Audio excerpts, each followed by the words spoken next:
Sincretismo navideño, orígenes paganos y el sortilegio de invierno. Solo una cosa, si llegas al final del video, comenta.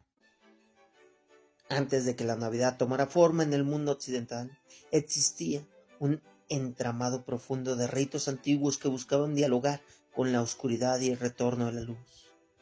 Eran ceremonias que nacían del miedo, de la esperanza y del deseo humano por entender el orden del cosmos. En este primer bloque exploraremos cómo las culturas precisamente construyeron sus símbolos alrededor del solsticio de invierno y cómo esas prácticas, aparentemente dispersas y casi olvidadas, se convirtieron en la raíz sincrética de lo que hoy llamamos Navidad. Esto es un viaje hacia la memoria ritual donde la humanidad aprendió a narrarse a sí misma. Hablar del solsticio de invierno es hablar del instante en el que el mundo parece detenerse. El sol toca su punto más bajo, las sombras se alargan y la noche reclama una supremacía casi absoluta. En esa tensión entre el final del ciclo solar y la promesa de su renacimiento surgieron las primeras formas de celebración humana. Estas eran vinculadas a lo que más tarde llamaremos Navidad. Pero en aquel entonces no se trataba de una fiesta cristiana ni de un símbolo doctrinal. Era más bien un acto ontológico, la necesidad de reconciliarse con el misterio del tiempo, la incertidumbre de la naturaleza y la fragilidad del cuerpo humano frente al invierno. Las culturas antiguas, en su pluralidad y su dispersión geográfica, coincidieron en algo esencial: ver en el sol no solo un astro, sino una fuerza creadora cuya ausencia o debilitamiento generaba angustia. Desde los pueblos indoeuropeos hasta los rituales egipcios dedicados a Ra, pasando por tradiciones mesopotámicas o protogermánicas, la humanidad trató de contener el miedo mediante la creación de mitos.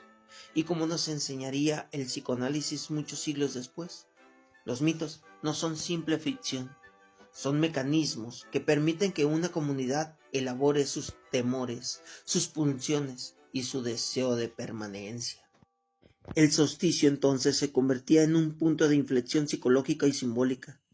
La noche más larga no era solo una noche, era la representación de la muerte, del descenso, del abismo.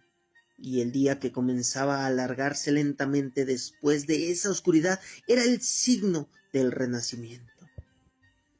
Con esta lógica circular, profundamente enraizada en la experiencia humana, surgieron ceremonias que honraban a los dioses solares.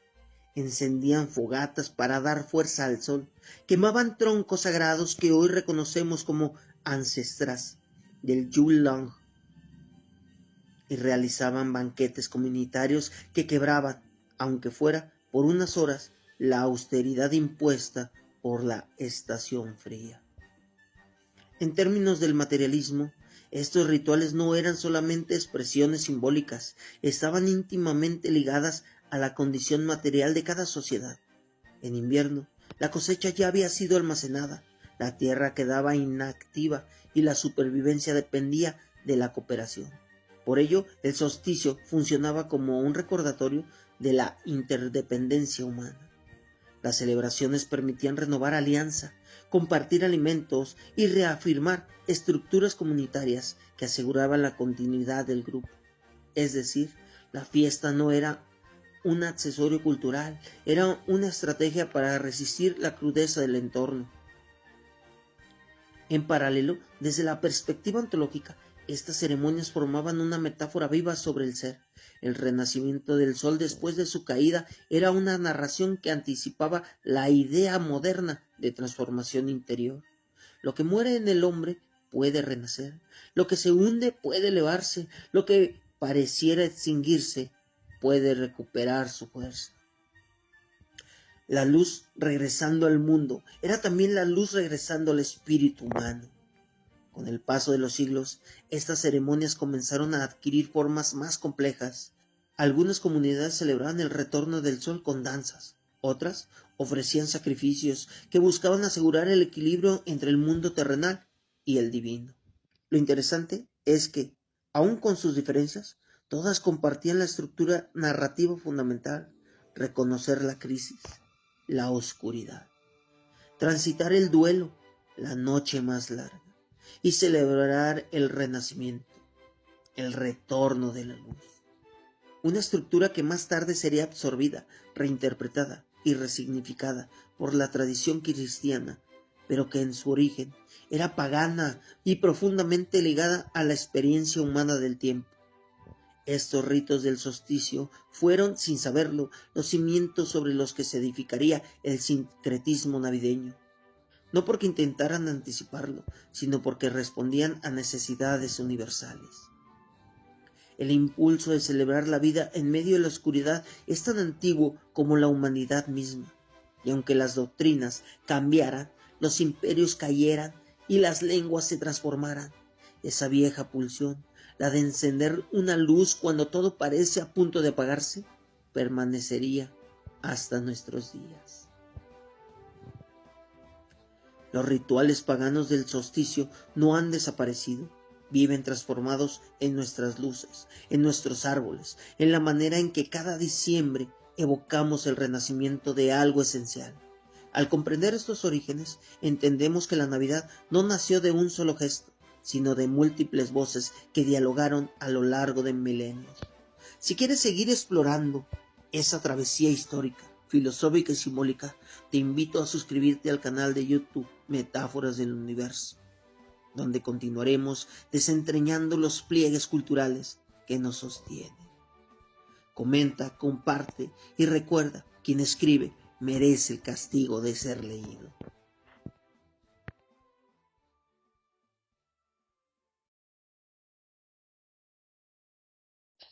El sincretismo navideño, Saturnalia y el Sol Invictus, las raíces romanas del sincretismo. Solo una cosa, si llegas al final del video, comenta. En el vasto entramado del Imperio Romano, la vida cotidiana se sostenía sobre una red de celebraciones que articulaban el tiempo social y el calendario espiritual. Entre ellas, dos festividades resplandecen como pilares decisivos en la construcción sincrética de la Navidad. La Saturnalia, con su carácter festivo, comunitario y casi subversivo, y el día natalis Solis Invictis, la exaltación del sol que renace. Este bloque examina cómo ambas festividades moldearon los imaginarios, las prácticas y los símbolos que siglos más tarde serían reinterpretados por el cristianismo.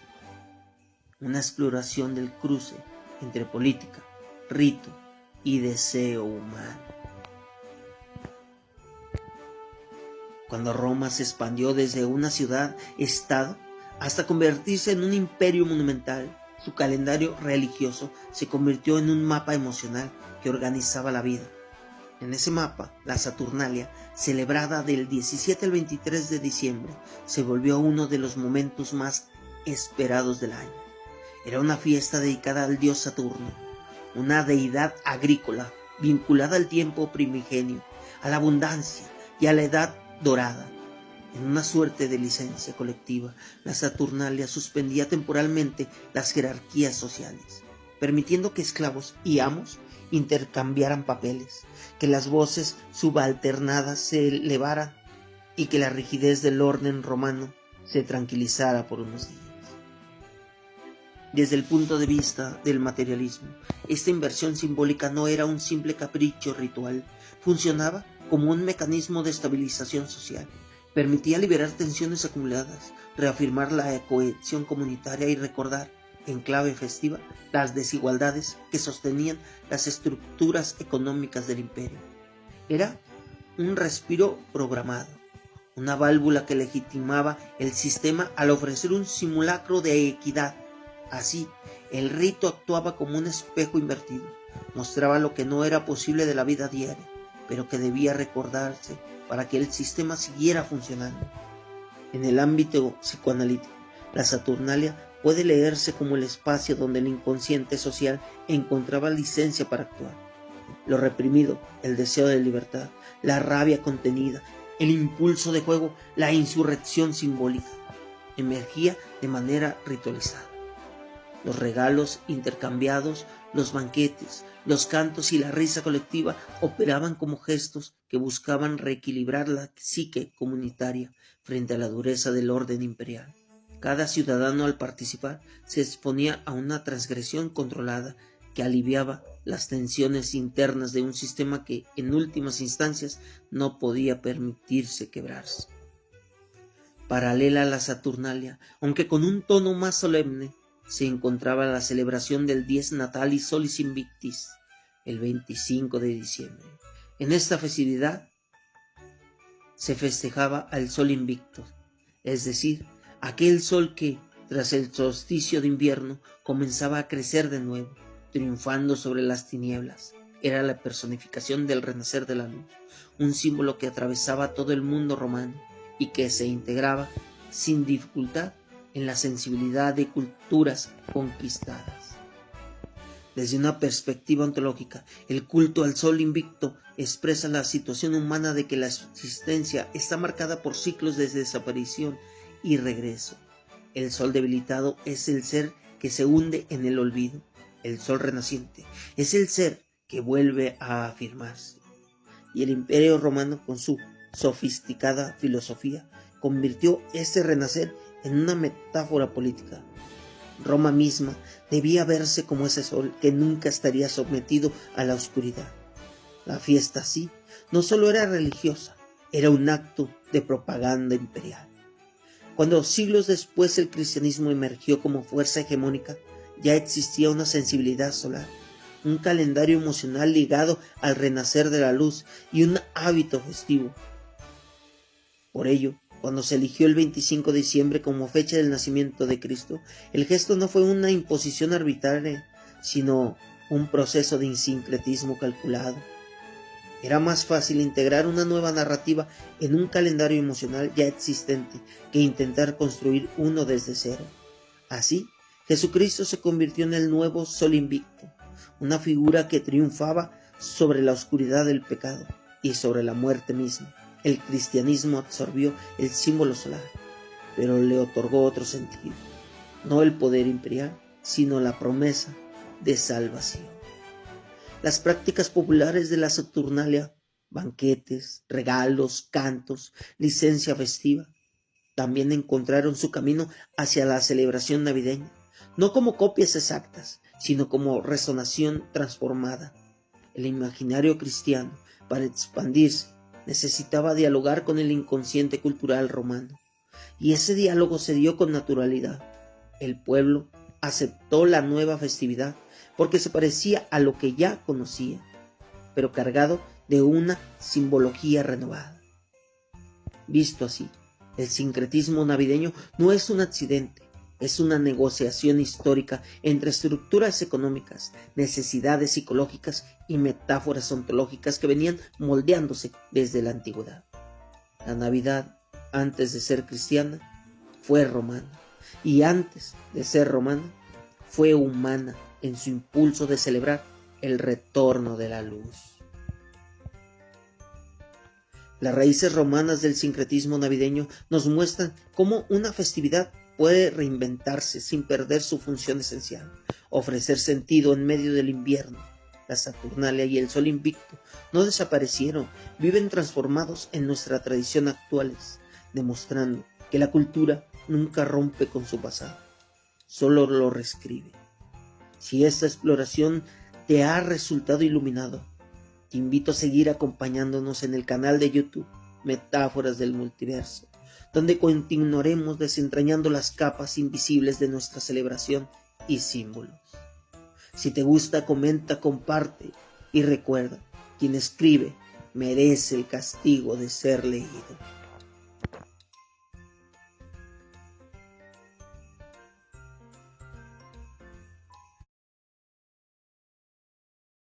Sincretismo navideño. El nacimiento de la festividad cristiana. Estrategias de sincretismo y construcción simbólica. Solo una cosa, si llegas al final del video, comenta. La Navidad, tal como hoy la entendemos, no nació de manera espontánea ni surgió como un dogma revelado desde lo alto. Fue una construcción histórica cuidadosamente articulada. En este bloque exploraremos cómo la Iglesia cristiana, enfrentada a un imperio romano vasto y diverso, utilizó estrategias de adaptación simbólica para integrar festividades previas, resignificadas y consolidar una narrativa de salvación universal. Aquí veremos cómo se eligió la fecha del 25 de diciembre, cómo se integraron símbolos solares y cómo el cristianismo construyó una celebración que debía ser teológica, política y emocional. Un proceso donde la luz se volvió doctrina. En los primeros siglos del cristianismo no existía una celebración del nacimiento de Jesús. Las primeras comunidades estaban más interesadas en la figura del Cristo resucitado que en el niño recién nacido. La atención se celebraba en la Pascua, en la muerte y la resurrección como núcleo teológico. Sin embargo, a medida que la fe cristiana comenzó a expandirse y dialogar, o a confrontarse con el mundo romano, surgió una necesidad estratégica: crear celebraciones que pudieran competir simbólicamente con las festividades paganas profundamente arraigadas. En este contexto que aparece la pregunta: ¿cuándo nació Jesús? Los evangelios no ofrecen una fecha. Algunos de los padres discutieron posibilidades, pero ninguna era concluyente. La elección de 25 de diciembre no fue entonces un descubrimiento histórico, sino una decisión política y pastoral. Se seleccionó el Día del Sol Invicto, una fecha que la población romana ya reconocía como el retorno de la luz. La Iglesia, consciente de la fuerza emocional del calendario solar, entendió que podía resignificarlo. Si el sol físico renacía, también podía hacerlo el sol espiritual, la luz divina encarnada. Este gesto fue más que una elección pragmática, fue un movimiento ontológico. El cristianismo propuso una nueva interpretación del tiempo. Lo que antes era un ciclo astronómico se convirtió en un acontecimiento teológico. La luz dejó de ser una metáfora cósmica para transformarse en una metáfora de salvación. El nacimiento de Jesús se volvió la promesa de que la humanidad podía renacer, incluso en el corazón de su propia oscuridad. Desde la perspectiva del materialismo histórico, este proceso de sincretismo refleja cómo una institución emergente negocia su lugar dentro de un sistema político. La Iglesia debía integrar a millones de personas acostumbradas a festividades paganas que marcaban ritmos comunitarios, económicos y afectivos. Prohibirlas hubiera sido un fracaso rotundo. Absorberlas y resignificarlas fue la llave para consolidar la nueva hegemonía cultural. Así, la Navidad funcionó como un puente entre dos mundos: el antiguo orden ritual romano y la nueva visión cristiana del cosmos. Desde un ángulo psicoanalítico, este sincretismo también permitió a las comunidades gestionar el deseo y la angustia, el nacimiento de un niño en medio del invierno, el punto más frágil del año. Ofrecía un relato emocionalmente poderoso. Convertía la vulnerabilidad en esperanza y la precariedad en renacimiento. El imaginario colectivo encontró en esta figura una compensación afectiva. Donde antes había incertidumbre ante la oscuridad, ahora había una cuna iluminada. El proceso no fue inmediato. Durante los siglos IV y V, la Iglesia fijó la Navidad en los calendarios oficiales, integró lecturas litúrgicas específicas y comenzó a construir una iconografía que unía elementos semitas: el pesebre, los pastores, las estrellas, con sensibilidades europeas. En este punto, la Navidad comenzó a transformarse en una narrativa global, un relato que, aunque situado geográficamente en Oriente Próximo, debía resonar con la experiencia espiritual de millones de europeos. La teología del nacimiento adquirió entonces un sentido particular: Jesús como figura divina. Nacía en la oscuridad para transformar al mundo desde dentro. Este simbolismo se acopló perfectamente a ritos solares previos, reforzando la idea de un renacer que no es solo biológico, sino cósmico y espiritual. El cristianismo, así, tomó prestado el lenguaje de los ciclos naturales para expresar su propia visión antropológica. El ser humano puede renacer porque la luz siempre regresa. La elección de la fecha también permitió al cristianismo construir una narrativa de continuidad.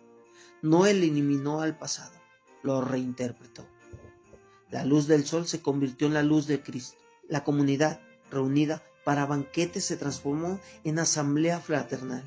Lo que antes era celebración del cosmos, ahora era celebración del Verbo hecho carne.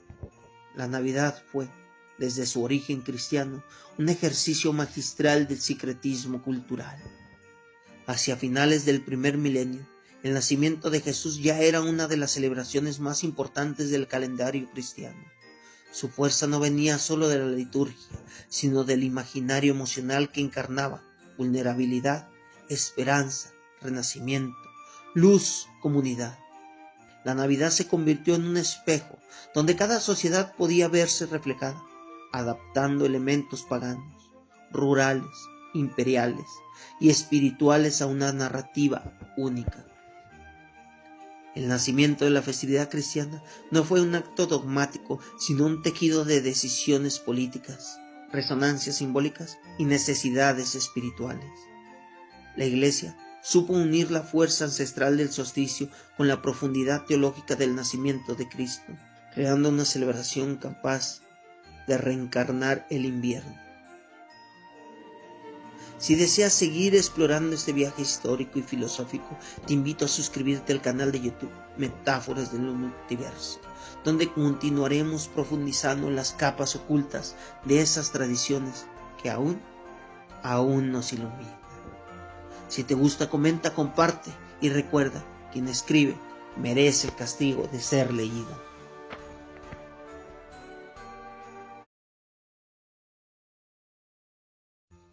Sincretismo navideño. Tradiciones germánicas, celtas y nórdicas.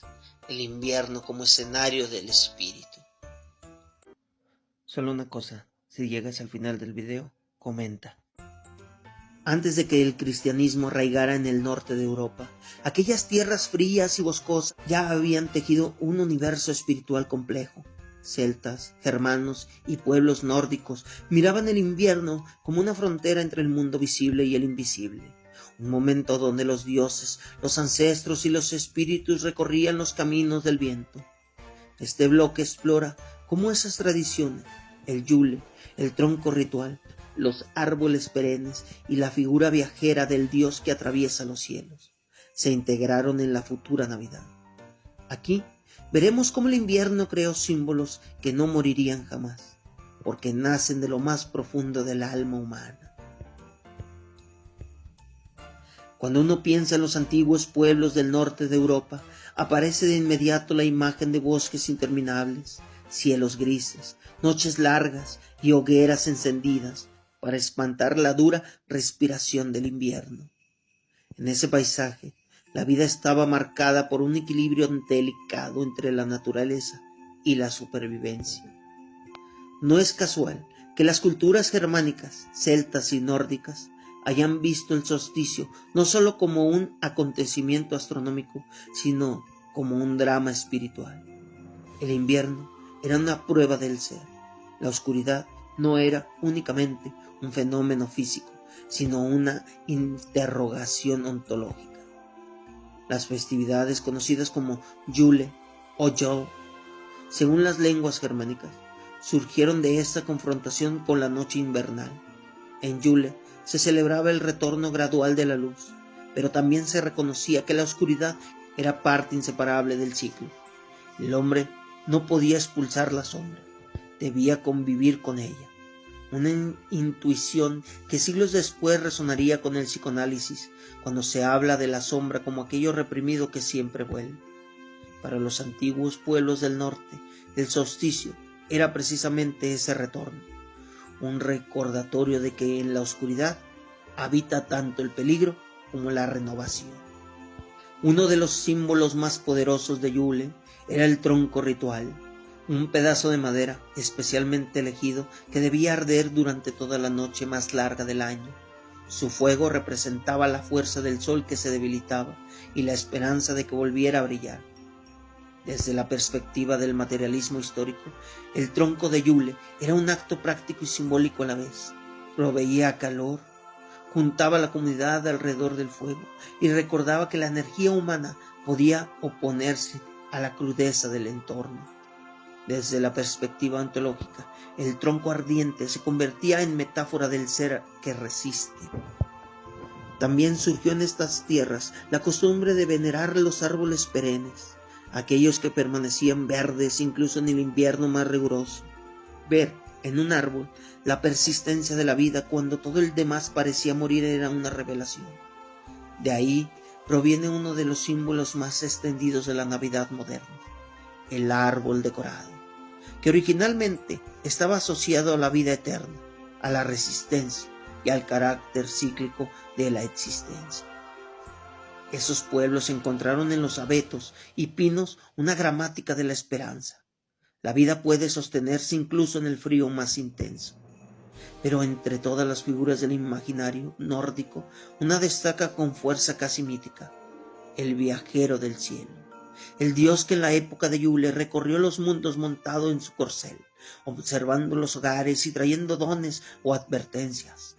En la tradición germánica, esta figura estuvo asociada a Odín, que durante la cacería salvaje atravesaba los cielos acompañado de espíritu.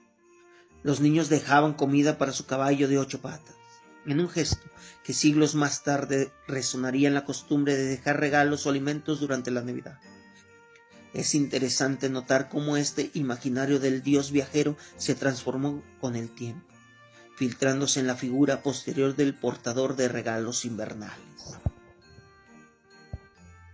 En este universo simbólico, la noche del solsticio era también un momento donde el velo entre el mundo humano y el mundo espiritual se volvía más delgado. Los ancestros podían visitar a los vivos, los espíritus rondaban los límites del bosque y los relatos se volvían más intensos. Los pueblos celebraban Yule, no solo para recibir la luz, sino para honrar a los muertos. Desde una lectura psicoanalítica, este acto de recordar a los ausentes durante el invierno revela un intento de integrar la memoria y de dar un lugar al duelo en la vida colectiva. La Navidad, siglos después, conservaría esta dimensión íntima. La mesa que se prepara no es solo para los presentes, sino también para aquellos que ya no están. A medida que el cristianismo avanzó por el norte de Europa, estas tradiciones no desaparecieron, se transformaron. Los árboles perennes fueron reinterpretados como símbolos de la vida divina. El tronco de Yule se convirtió en el tronco de Navidad. La figura del viajero celeste se transformó en santo, obispo o figura populares. En el proceso, la Navidad absorbió una dimensión profundamente nórdica, la idea de que la luz y la sombra coexisten, que el renacer no ocurre sin atravesar el frío y que la comunidad se sostiene alrededor del fuego, sea un fuego físico o simbólico. Estas tradiciones aportaron a la Navidad algo que ninguna teología por sí sola podía haber generado: una poética del invierno, una estética de la resistencia y una filosofía del renacer desde la oscuridad. Lo que hoy llamamos espíritu navideño no puede entenderse sin esta herencia del norte, porque es en esas tierras frías donde la humanidad aprendió a convertir el invierno en un ritual de esperanza. Las tradiciones germánicas, celtas y nórdicas no desaparecieron bajo el cristianismo, más bien se fundieron con él, aportando imágenes, ritos y símbolos que aún hoy iluminan nuestra celebración navideña. En cada árbol decorado, en cada luz que encendemos y en cada historia que contamos en diciembre, resuena el eco de Yule y de los dioses que atravesaban la noche. Si quieres seguir explorando esas raíces profundas de nuestra festividad, te invito a suscribirte al canal de Metáforas del Multiverso, donde continuaremos desglosando este fascinante viaje cultural. Si te gusta, comenta, comparte.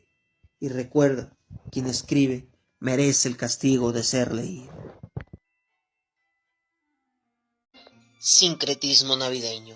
La Navidad en el Imperio Romano tardío.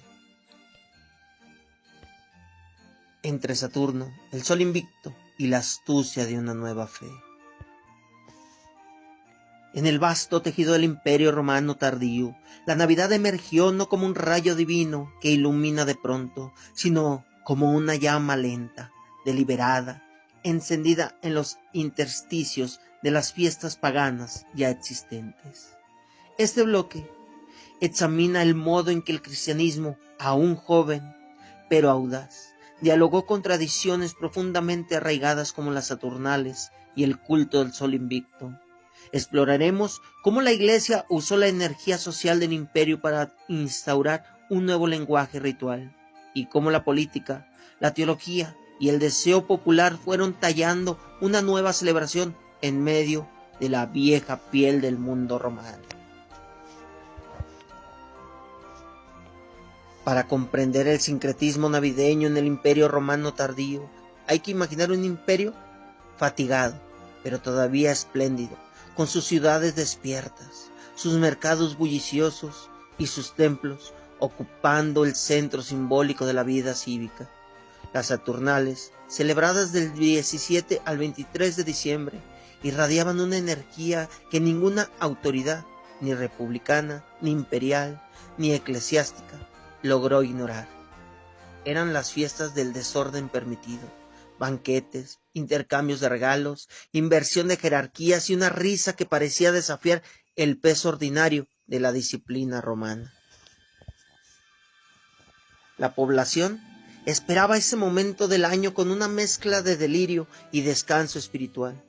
Las Saturnales suspendían la normalidad y ofrecían un espacio donde el pueblo experimentaba eso que, desde el psicoanálisis, podríamos llamar catarsis social, una liberación del superyo colectivo que sostenía el orden imperial día tras día.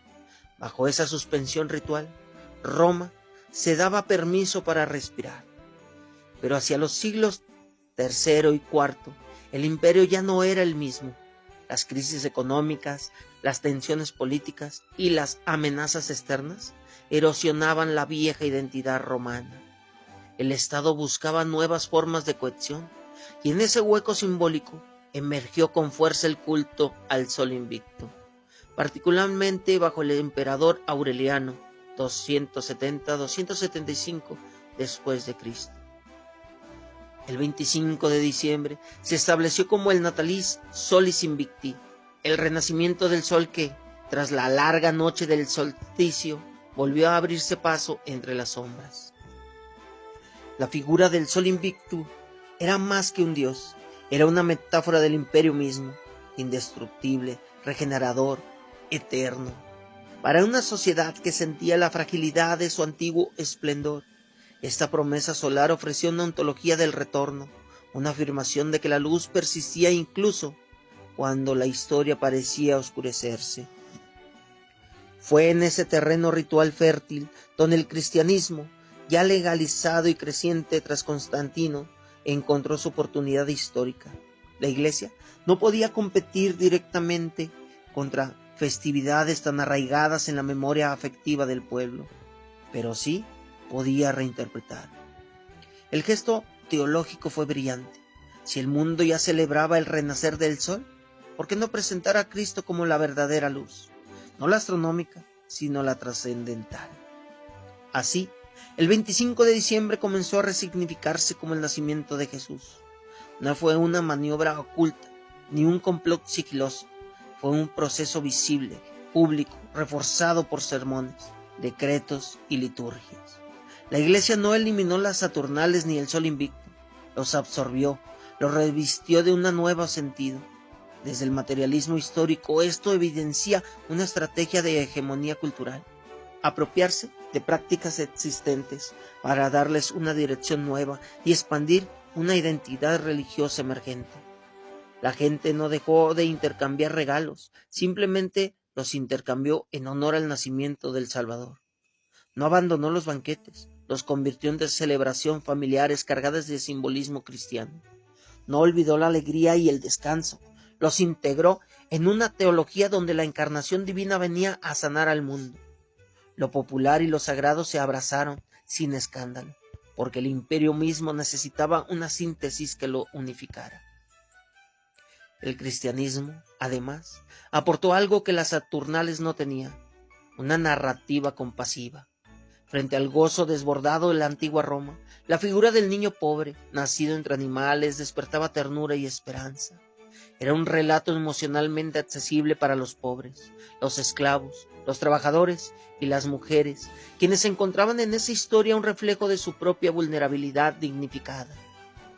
Desde una perspectiva psicoanalítica, el nacimiento del niño divino simbolizó un reencuentro con la inocencia reprimida por siglos de disciplina militar, patriarcal y cívica. El imperio, en su ocaso, necesitaba creer que aún era posible empezar de nuevo, no desde la fuerza, sino desde la fragilidad. Así, la Navidad cristiana en el Imperio Romano no fue una imposición, sino una negociación simbólica. La luz del sol se fundió con la luz del espíritu, la alegría desbordada se suavizó en ternura, y el caos ritual se dio espacio a la idea de redención. El resultado fue una nueva celebración que parecía antigua, una fiesta cristiana que llevaba en sus entrañas el pulso pagano de la Roma eterna, como si la historia misma dijera: nada muere del todo, más bien cambia de nombre. La Navidad en el Imperio Romano es un ejemplo brillante de cómo las culturas no se reemplazan, sino que se transforman en sinfonías de símbolos que se reinterpretan sin perder todo su origen. La Iglesia no destruyó las viejas fiestas, las convirtió en un puente hacia una nueva visión del mundo. Si quieres seguir profundizando en esta travesía histórica y filosófica a través del tiempo, te invito a suscribirse al canal Metáforas del Multiverso, donde exploraremos las raíces ocultas de nuestras tradiciones y los ecos que todavía resuenan en la vida contemporánea. Si te gusta, comenta, comparte y suscríbete. Recuerda, quien escribe merece el castigo de ser leído.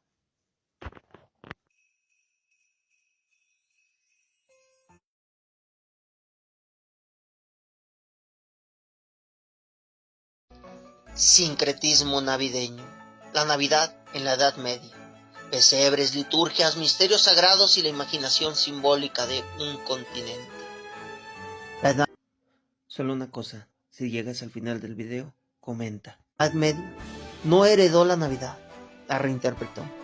Este periodo, con sus monasterios silenciosos y sus aldeas ruidosas, la transformó la fiesta cristiana en un vasto entramado de rituales, imágenes y prácticas comunitarias. Aquí nació la teatralidad sacra, surgió el pesebre como dispositivo pedagógico y florecieron cantos, procesiones y banquetes que unieron lo divino con lo cotidiano. En este bloque examinaremos cómo la Navidad medieval se convirtió en un puente entre el dogma y la vida popular, entre la solemnidad teológica y la imaginación colectiva. Una época donde la fe se volvió escenografía, canto y costumbre. Para comprender la Navidad medieval, es necesario dejar atrás la idea de un periodo oscuro. La Edad Media fue, más bien, un laboratorio cultural donde la fiesta del nacimiento de Cristo se convirtió en un lenguaje compartido por monjes, campesinos, mercaderes, señores feudales y juglares. Cada grupo social aportó algo propio, moldeando la celebración hasta convertirla en una de las fuerzas simbólicas más potentes del continente. Las iglesias eran entonces los centros de la vida espiritual y comunitaria. En ellas se fraguó la liturgia navideña, estructurada con precisión monástica, cánticos, salmos, lecturas y procesiones que convertían el ciclo invernal en un relato dramático sobre el nacimiento de la luz divina en un mundo frío y frágil.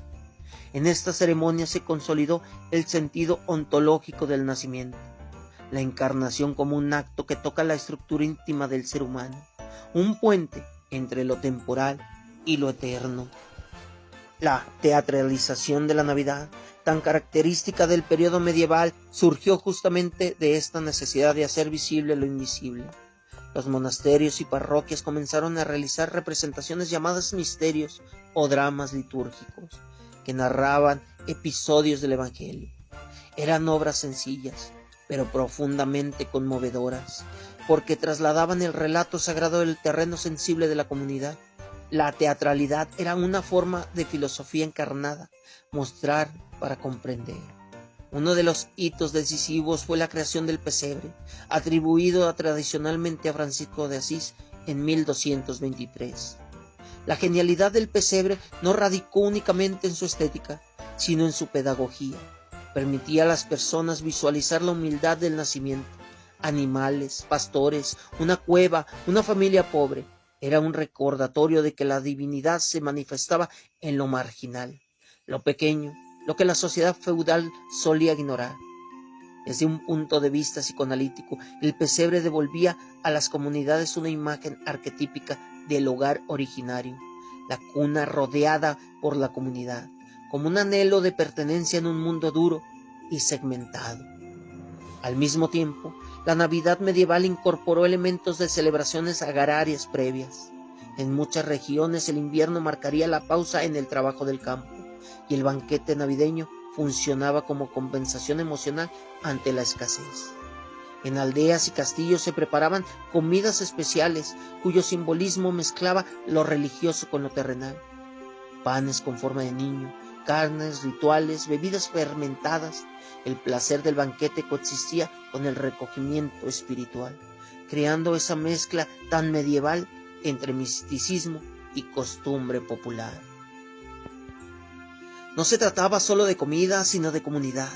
En un mundo donde la supervivencia dependía de la cooperación, la Navidad reforzaba lazos sociales. Era un ritual de solidaridad, donde los señores feudales ofrecían limosnas, las cofradías organizaban ayudas mutuas y los campesinos compartían sus excedentes. Desde el materialismo histórico puede leerse como una redistribución simbólica que mitigaba las tensiones estructurales del sistema feudal.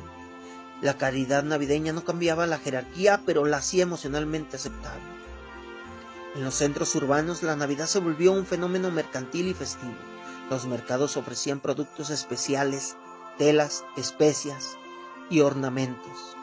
La música apareció como un lenguaje indispensable. Cánticos como los villancicos, originalmente canciones de villa, es decir, rurales, se desplazaron en lo popular a lo litúrgico y viceversa. Había una circulación constante entre lo sagrado y lo mundano.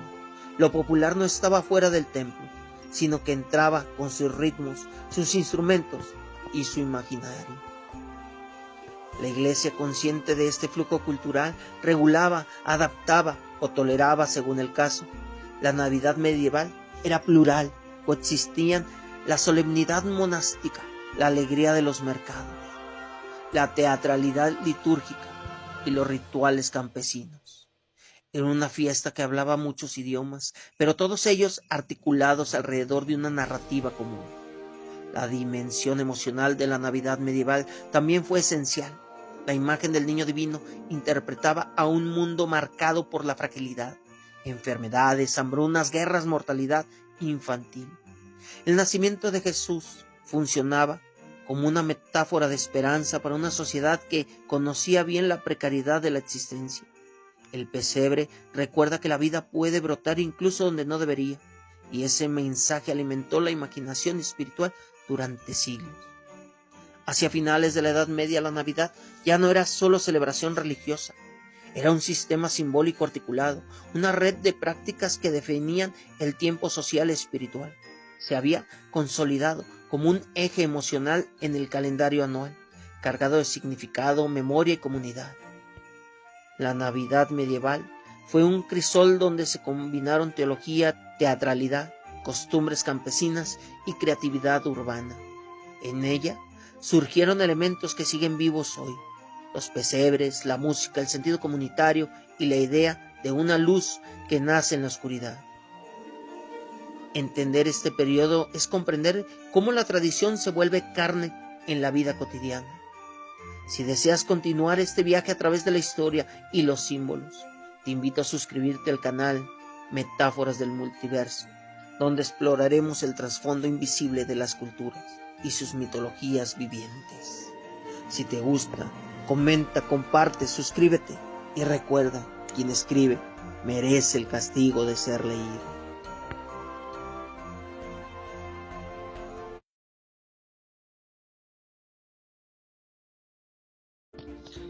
Sincretismo navideño, la Navidad en la Edad Moderna, Reforma, prohibiciones puritanas y renacimiento católico.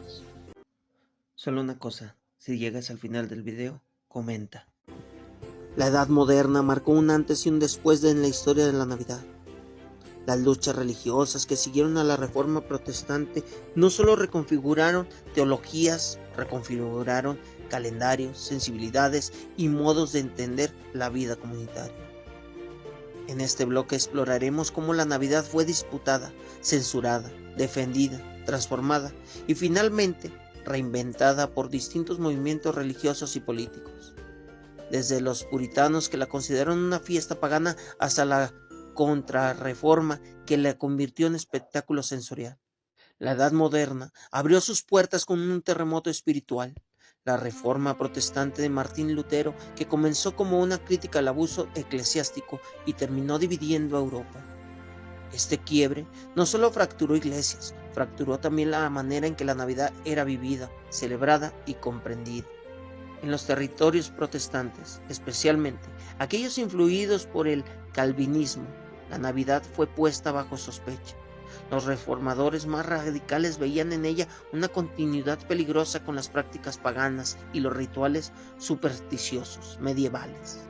Desde su perspectiva, la Navidad estaba contaminada por elementos no bíblicos.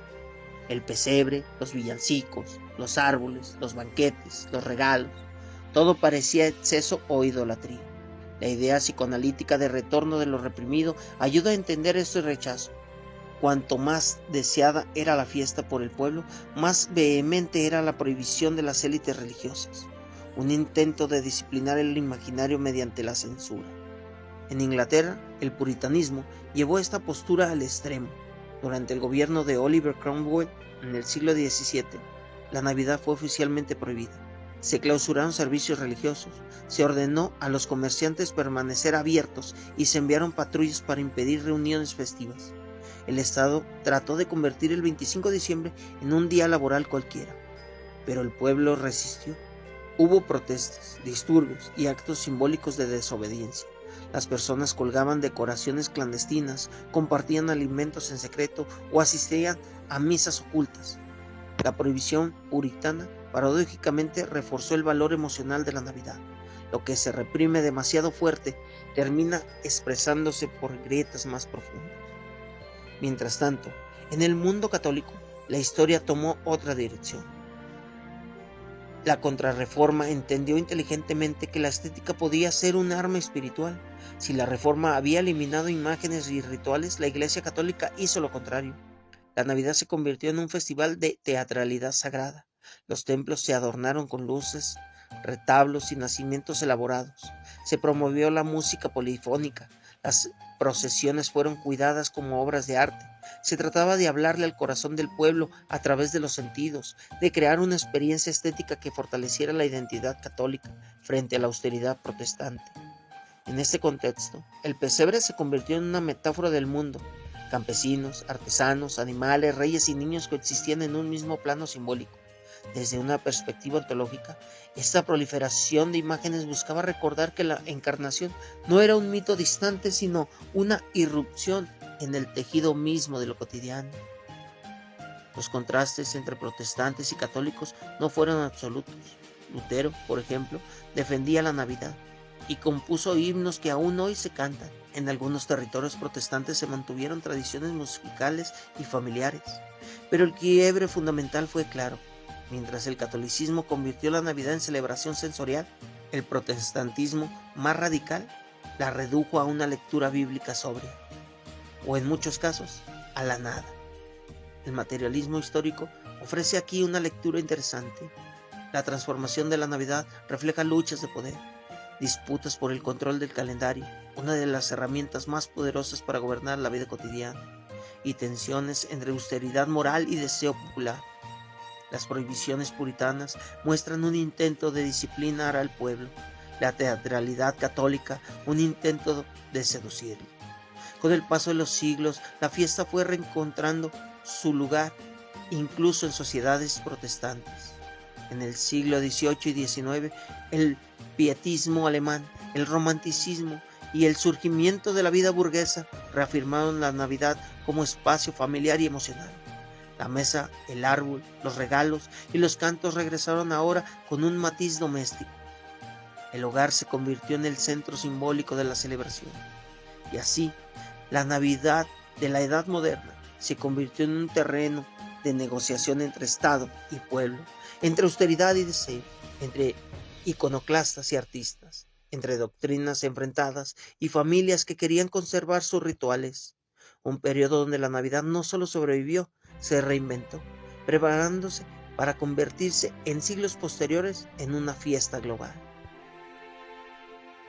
La Edad Moderna transformó profundamente la Navidad.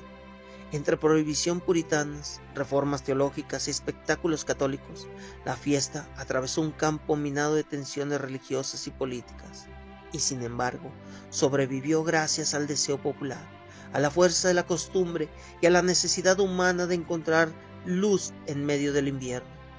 Si deseas seguir explorando esta travesía histórica, simbólica y filosófica, te invito a suscribirte al canal Metáforas del Multiverso, donde continuamos desentrañando los hilos invisibles que conectan nuestras tradiciones con la memoria profunda del mundo. Si te gusta, comenta, comparte, suscríbete y recuerda, quien escribe merece el castigo de ser leído. Sincretismo navideño, el nacimiento del Santa Claus moderno. Solo una cosa, si llegas al final del video, comenta. La figura de Santa Claus no nació de un solo mito, sino de una constelación de tradiciones que viajaron por siglos, cruzaron imperios, sobrevivieron a reformas religiosas y se adaptaron a nuevas economías. En este bloque examinaremos cómo un obispo del siglo IX, un santo viajero de Europa del Norte, un espíritu invernal germánico y la imaginación literaria del siglo XIX dieron origen al personaje que hoy simboliza la magia navideña. Santa Claus no es solo un ícono festivo, es un espejo cultural donde se condensan deseos, miedos, nostalgias y la lógica económica del mundo moderno. El camino hacia el Santa Claus moderno comienza con una figura histórica, San Nicolás de Myra, un obispo del siglo IX, venerado por su generosidad. Su historia se difundió desde el Mediterráneo hasta el norte de Europa, donde fue reinterpretado no solo como un protector de niños, sino como un mediador entre mundos, el espiritual, el comunitario y el doméstico. En el imaginario medieval, San Nicolás se convirtió en un santo viajero que visitaba los hogares para premiar la bondad. Pero esta figura aún no tenía el rostro ni la iconografía del Santa Claus contemporáneo. Era más bien una presencia sagrada, severa, siempre cargada de moralidad. Cuando esta tradición llegó a los Países Bajos, tomó el nombre de Sinterklaas, un personaje que cada 5 de diciembre navegaba desde España para entregar regalos. Sinterklaas conserva elementos episcopales, túnica roja larga, mitra, báculo, pero también incorpora un tono festivo y popular que le da vida más allá a la liturgia. En cierto sentido, es un puente entre la solemnidad medieval y la alegría doméstica que caracteriza al futuro Santa Claus. Su recorrido por chimeneas, su libreta de comportamientos y su capacidad para repartir obsequios muestran cómo la imaginación europea transformó la figura original en algo más cercano y humano. El segundo componente fundamental proviene del mundo germánico y escandinavo, donde existe, desde tiempos precristianos, una presencia invernal asociada a la noche más oscura del año, Odín. En su faceta de viajero, Odín cumplía una función psicomítica compleja, padre, guerrero, sabio, vagabundo, que durante el invierno cabalgaba por el cielo en la cacería salvaje.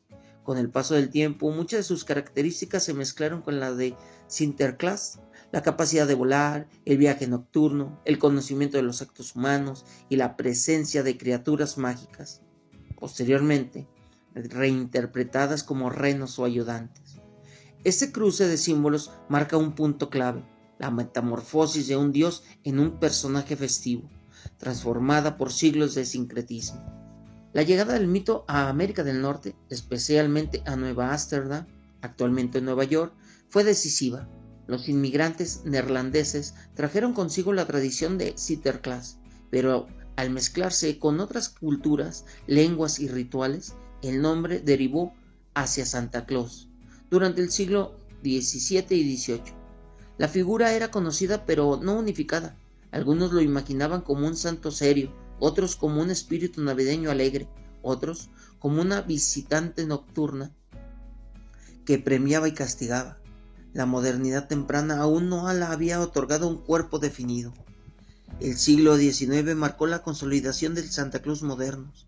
La literatura desempeñó un rol esencial.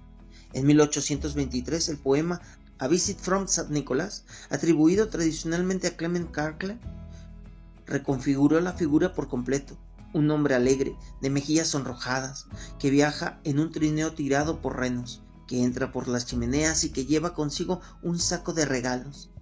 Este poema domesticó definitivamente la figura, orientándola hacia la infancia y hacia un imaginario más tierno que moralizante. La Navidad entraba así en una fase donde el hogar, la infancia y la fantasía formaban un todo inseparable. Más tarde, las ilustraciones de Thomas Nast en el siglo XIX definieron visualmente a Santa. Barba blanca, cuerpo redondeado, traje rojo con ribetes blancos. No fue la publicidad quien inventó a Santa Claus, como a veces se cree, sino el arte y la literatura que lo moldearon durante décadas hasta convertirlo en un arquetipo reconocible en todo el continente. La publicidad, especialmente la famosa campaña de Coca-Cola de 1931, simplemente amplificó y estandarizó esta imagen, integrándola al mercado global. Desde una perspectiva psicoanalítica, Santa Claus se convirtió en una figura paterna, benevolente, un mediador entre el deseo y el orden. Representa la fantasía de recibir sin pedir, de ser visto sin ser juzgado abiertamente, de ser amado de manera incondicional. Desde la ontología, encarna la posibilidad de esperanza en un mundo desencantado. Es la manifestación simbólica de lo que la razón moderna no puede justificar, pero que el corazón humano sigue necesitando. Desde el materialismo, Santa Claus refleja la conversión de un símbolo religioso en un icono del capitalismo cultural. Regalos, consumo, distribución de mercancías, construcción de ilusiones a través del mercado. Santa Claus es, en resumen, el resultado de una larga negociación entre mitos, fe, psicología, economía y necesidad humana. Es una figura que viajó por siglos para volverse universal. El Santa Claus moderno no es solo un personaje navideño, es el producto de siglos de relatos, deseos y transformación culturales. Encierra la memoria de un santo antiguo, la sombra de dioses nórdicos, la poesía del siglo XIX y la maquinaria simbólica del mundo contemporáneo. Comprenderlo es entender cómo las sociedades reinventan su mitología para responder a sus propias angustias y anhelos. Si esta exploración te ha iluminado nuevos caminos, te invito a seguir navegando en metáforas del multiverso, donde cada mito revela un universo. Nos vemos en el próximo capítulo. Suscríbete, comenta, comparte y recuerda, quien escribe merece el castigo de ser leído.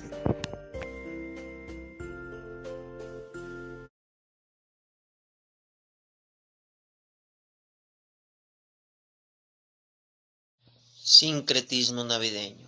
La Navidad en América Latina. Sincretismo, coloniales, indígenas y afrodescendientes. Solo una cosa, si llegas al final del video, comenta. La Navidad en América Latina no fue simplemente importada, fue reconstruida, disputada y resignificada en un territorio donde la espiritualidad indígena, las memorias africanas y la liturgia europea se entrelazaron en un sincretismo único. En este bloque exploraremos cómo la celebración navideña, llegada con las conquistadas y misiones, se fusionó con cosmovisiones prehispánicas, símbolos agrícolas, ritmos afrodescendientes y prácticas comunitarias que transformaron radicalmente su sentido. Aquí, la Navidad dejó de ser solo un efeméride para convertirse en una fiesta donde lo sagrado, lo festivo y lo político dialogan constantemente en un continente marcado por la resistencia y la reinvención cultural. Cuando la Navidad llegó a América Latina con los primeros evangelizadores del siglo XVI, la región ya poseía sistemas religiosos complejos, profundamente arraigados en la tierra, el ciclo agrícola y la relación con los ancestros.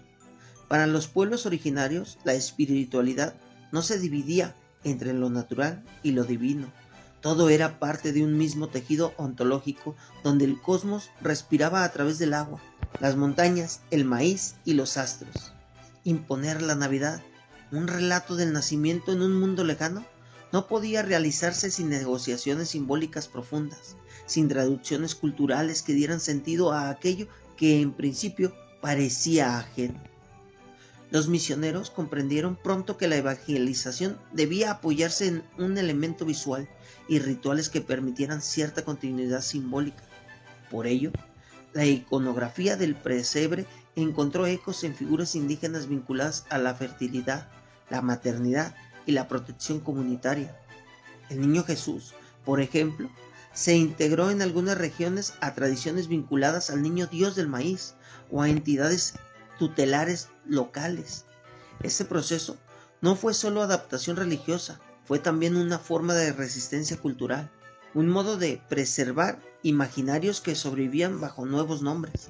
Bajo la mirada del materialismo histórico, se trata de una forma de negociación colonial donde los pueblos subordinados reelaboran la ideología dominante para mantener su propio mundo simbólico. Asimismo, la celebración navideña se entrelazó con ritmos africanos que habían cruzado el Atlántico encadenados en los barcos de la esclavitud.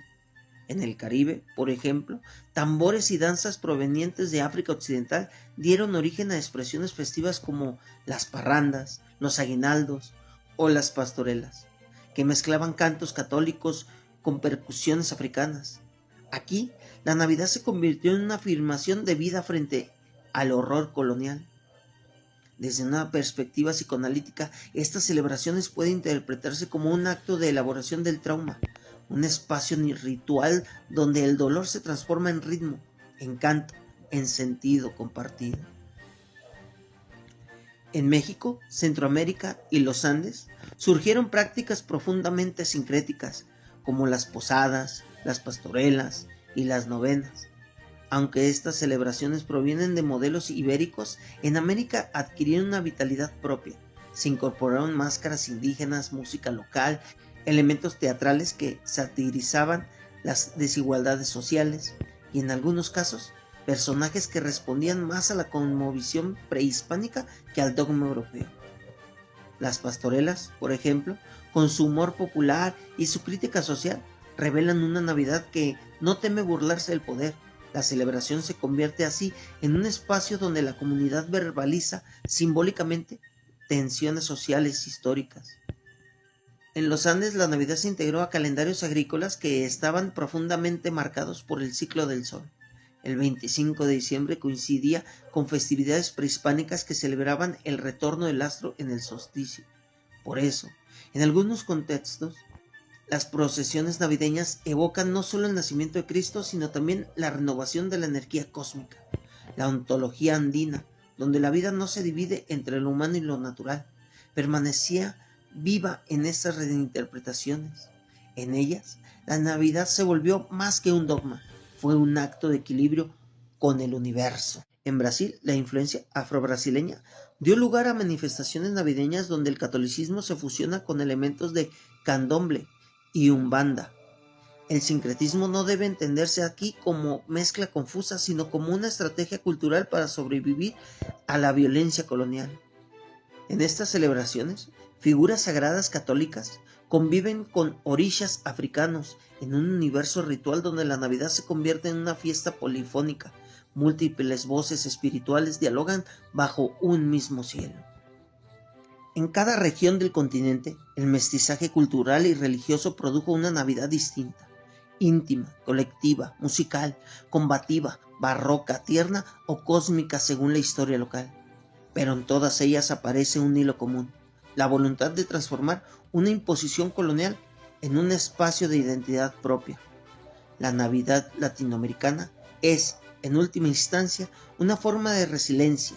Es la memoria de los pueblos que, a lo largo de siglos, supieron convertir el dolor en celebración, la pérdida en ritual y la imposición en creatividad. La Navidad en América Latina es un espejo donde convergen memorias indígenas, africanas y europeas, revelando un continente que nunca aceptó pasivamente la imposición cultural. En cada villancico, cada danza y cada pesebre sincrético late una historia de resistencia y reinvención. Comprenderla es comprender nuestra identidad profunda, plural, mestiza, indomable. Si este recorrido despertó nuevas preguntas, te invito a seguir explorando las capas ocultas de nuestras tradiciones en Metáforas del Multiverso, el espacio donde la historia y la filosofía dialogan con el asombro. Te espero en próximos capítulos. Si te gusta, comenta, comparte, suscríbete y recuerda, quien escribe merece el castigo de ser leído.